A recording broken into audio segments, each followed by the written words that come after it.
그럼 하락했을 때를 한번 보겠습니다. 1000원부터 마이너스 10%, 둘째 날도 마이너스 10%. 잃은 게 없어야 되잖아요. 하지만 제 계좌는 반토막, 그것보다 더 심하게 박살날 수 있다는 얘기입니다. 안녕하세요. 이번 영상은 인버스, 곧버스, 레버리지 ETF를 왜 하면 안 되는지에 대해서 말씀드려 보려고 합니다. 이 영상을 보고 인버스와 레버리지 투자에 대해서 한 번 더 생각할 수 있는 기회가 되었으면 좋겠습니다. 우선 인버스 ETF의 인터넷의 정의로는 기초지수, 코스피 200 지수겠죠. 이 기초지수의 1일 변동률을 음의 1배수, 즉 역방향으로 추적하는 ETF를 말한다. 쉽게 말하면 인버스 ETF는 코스피 지수의 반대로 움직이는 것입니다. 지금 보시는 차트는 코스피 차트인데요. 요즘 정말 코스피가 많이 올랐습니다. 가만히 한번 생각해보면 정말 말도 안 되는 생각만 드는 것 같아요. 뉴스에 나오는 것만 봐도 주식 열풍인 시대인 것 같습니다. 기사를 보게 되면 일부 개인들은 지금이 거품이다 라고 생각을 하고 거품이 빠질 것이다 라는 것에 베팅을 하는 것 같습니다. 일부 개인이 아니라 좀 많은 개인들이 그런 생각을 하는 것 같네요. 코스피 3200을 찍었을 때 인버스 ETF가 폭주했다고 하네요. 한국의 마이클 버리가 되기 위해 하락에 베팅하는 분들이 굉장히 많은 것 같습니다. 그럼 과연 곧버스는 무엇일까요? 곱하기 플러스 인버스를 줄인 말이라고 합니다. 즉 코스피 지수의 반대만큼 먹는 거는 승에 안 찬다. 그러니 나는 코스피가 1% 움직이면 2%, 3% 움직이는 그런 수익률을 얻고 싶다 하시는 분들은 곧버스를 매수하시면 됩니다. 그럼 레버리지 ETF는 무엇일까요? 이것은 코스피를 추종하는 ETF이긴 하지만 코스피가 1% 움직일 때 2배, 3배 움직이는 것입니다. 곧버스와의 차이점은 곧버스는 코스피가 1% 상승하면 2%의 손해를 보는 거고 레버리지 ETF는 코스피가 1% 상승하면 2%의 수익을 보는 겁니다. 레버리지는 지렛대라는 영어 표현입니다. 이것을 그대로 투자에 적용하면 미수, 대출 등 본인이 가진 돈보다 더 많이 투자하고 싶을 때 레버리지를 사용한다고 이해하시면 됩니다. 그러면 과연 곧버스와 레버리지 투자, 인버스 투자를 하면 안 되는 이유가 무엇일까요? 화면을 보시게 되면 코스피, 레버리지, 그리고 대세 상승일 때, 대세 하락일 때, 그리고 스윙일 때, 스윙은 박스권이죠. 올랐다가 내렸다가 올랐다가 내렸다가 이런 것들에 대한 표가 있습니다. 그럼 우선 코스피가 1000원부터 시작했다고 가정을 해봅시다. 그리고 첫날에는 10% 상승, 둘째 날도 10% 상승.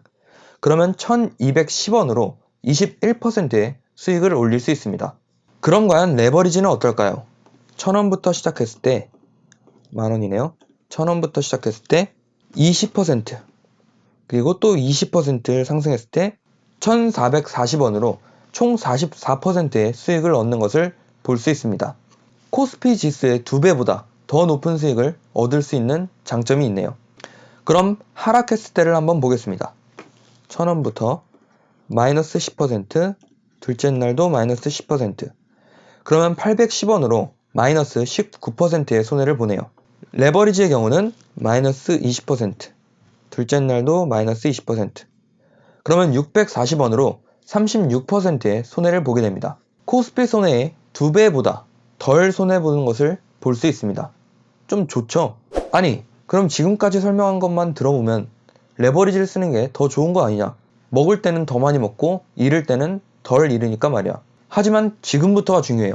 스윙할 때, 박스권일 때 어떻게 움직이는지 한번 같이 보시죠. 1000원부터 시작하면 10% 오르고 다음날 마이너스 10%가 빠지면 990원으로 마이너스 1%의 손해를 봅니다. 그럼 레버리지는 어떨까요? 1000원부터 20%, 마이너스 20%. 그러면 960원으로 마이너스 4%의 손해를 보게 됩니다. 이것은 코스피가 1% 손해일 때 레버리지는 4%의 손해를 본다는 것입니다. 그러니 코스피가 위아래로 움직이면서 결국 처음에 1000과 나중에 1000이 동일하다고 했을 때 잃은 게 없어야 되잖아요. 하지만 제 계좌는 반토막, 그것보다 더 심하게 박살날 수 있다는 얘기입니다. 무슨 말씀이신지 이해하셨죠?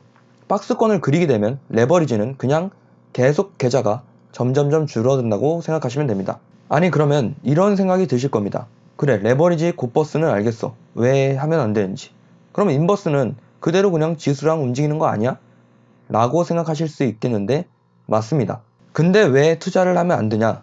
저희가 지금 살고 있는 자본주의에서 결국 궁극적으로는 끝없이 우상향하는 자산의 가격이 상승하고 또 발전하는 것이 목적입니다. 그러니 인버스를 들고 있다는 것은 자본주의의 자연 법칙에 반대되는 어떤 청개구리 같은 그런 생각을 가졌다고 할 수 있죠.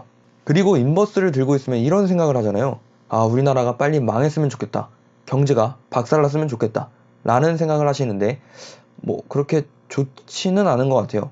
안 좋은 생각이라고 할 수 있죠. 그렇게 되니까 수익률도 깨지면 정신적으로 스트레스가 받고 또 나라가 망해야 된다는 그런 생각을 계속해야 되니까 정신적으로 안 좋지 않을까 생각합니다. 나라가 발전해야, 경제가 발전해야 개인도 성장할 수 있고 자산의 가격도 올라갈 수 있고 결국 모두 윈윈하는 게 아닐까 생각이 드네요. 지금까지의 말들을 듣고 그래도 나는 레버리지를 하겠다, 인버스를 하겠다 라고 생각하시는 분들은 그렇게 하시면 됩니다. 물론 선택은 본인의 책임이 뒤따르는 거니까요. 그럼 앞으로도 모두 성투를 하기 위해서 엔돌핀 뿜뿜하며 공부하도록 해봅시다. 감사합니다.